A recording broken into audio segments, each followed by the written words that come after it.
Kanchipuram calendar தெருவில் வசித்து வந்த விருப்ப ஓய்வு பெற்ற பெண் காவல் ஆய்வாளர் கஸ்தூரி தனது வீட்டில் அழுகிய நிலையில் சடலமாக மீட்கப்பட்டார்.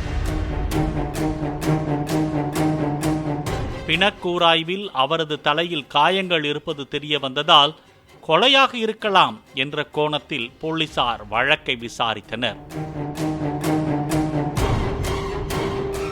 கஸ்தூரியுடன் நீண்ட நாட்களாக செல்போனில் பேசி வந்த மதிமுக காஞ்சிபுரம் மாவட்ட செயலாளர் வளையாபதியை பிடித்து விசாரித்த போது கஸ்தூரி மரணத்துக்கான மர்மம் விலகியது.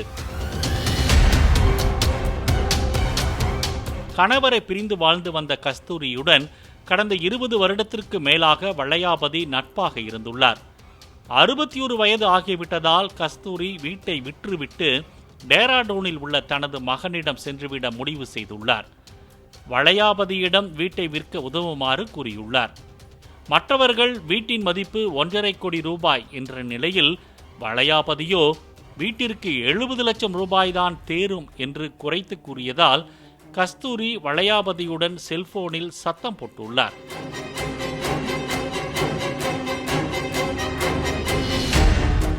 வளையாபதிக்கு ஆதரவாக அதிமுக பிரமுகர் பிரபு என்பவர் நேரடியாக கஸ்தூரியின் வீட்டுக்கே சென்று சத்தம் போட்ட போது வாக்குவாதம் முற்றியதில் கஸ்தூரியை ஹெல்மெட்டால் கடுமையாக தாக்கியதாக கூறப்படுகிறது.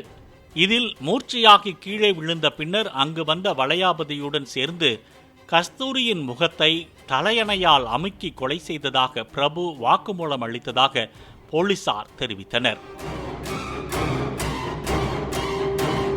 இதற்கிடையே போலீஸ் விசாரணையின் போது உடல்நலக்குறைவு ஏற்பட்டதால் பிரபுவை செங்கல்பட்டு அரசு மருத்துவமனையில் சிகிச்சைக்காக சேர்த்திருப்பதாக போலீசார் தெரிவித்தனர்.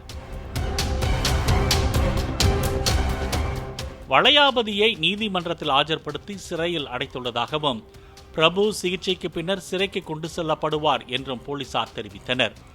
பெண் காவல் ஆய்வாளரின் கூடா நட்பு அவரது உயிருக்கே கேடானது. பாலிமர் செய்திகளுக்காக காஞ்சிபுரம் செய்தியாளர் ஸ்ரீராம் மற்றும் அற்புதராஜ்.